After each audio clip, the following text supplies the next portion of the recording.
Dorothee Boulanger, who joins us now. She is a research fellow over at the Jesus College, Oxford in the UK. Dorothee, good to have you on the show. Okay, so if you have thousands of people storming the Capitol, it clearly shows just how far some Brazilians are willing to go to attack these democratic institutions. This tells me that Brazil is a profoundly divided country.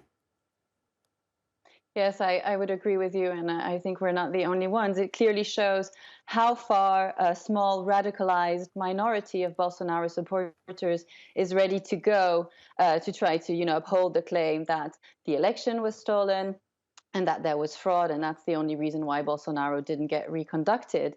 The country is clearly deeply divided, and Lula has tried to have a more conciliatory tone, in between his win in the second turn and until really yesterday. He was trying to say that he would govern for all Brazilians, defend all the Brazilians' interests.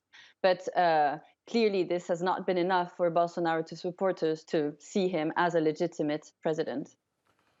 Dorothee, help me understand this. I mean, how much does Lula's past play into all this? I mean, if Jair Bolsonaro had lost to any other politician, do you think that we would still witness this? I mean, is the fact that the former president went from a president to prisoner and then back to president a little too much for some Brazilians?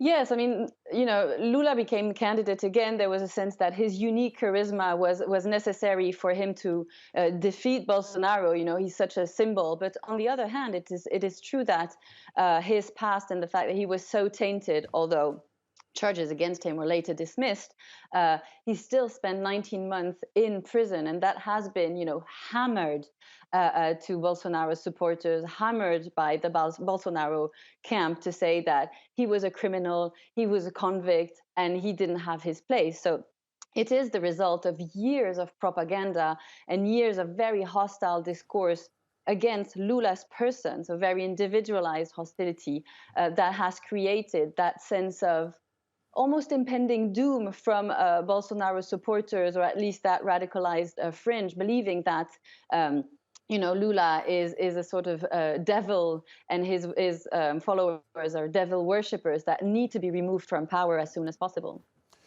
Dorothee, I'm just going to go to these live pictures for a second. Just a moment ago, we saw supporters of Bolsonaro who were camped outside of the military headquarters. A deadline is approaching for them to disperse. These are live pictures from the Capitol as well, but from the presidential palace, from the looks of it, where members of the press have been invited by the country's security forces to actually see firsthand the ransacking that was performed by the supporters of former President Jair Bolsonaro. You can see a number, perhaps a half a dozen windows that have been broken, perhaps through projectiles that were thrown at it. Let me ask you, about Bolsonaro, the same question. I mean, he has been characterized as a divisive figure by many across the country. Do you think that because of Bolsonaro, extremism, like the acts that we are seeing today, as well as disinformation, has pretty much taken on a life of its own now in the country? Yes, there is a sense that what Bolsonaro represents will live on after Bolsonaro, gets away from power.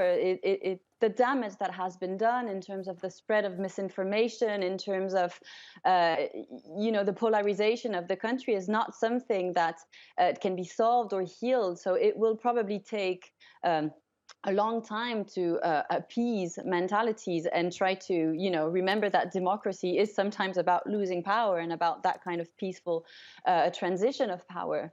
It's also, coming on the back of a long tradition of authoritarian rule and inequalities in Brazil. So Bolsonaro is also a representative of a long tradition of, suppressing minority rights in Brazil, of, being racist in Brazil. And Bolsonaro represents this. He has not created those problems. He has not created those antagonisms antagonisms that characterize Brazilian society, but he has been able to take them back to the presidency, basically, after the end of the dictatorship. So he is a symbol of these long traditions of intolerance and obscurantism in Brazil.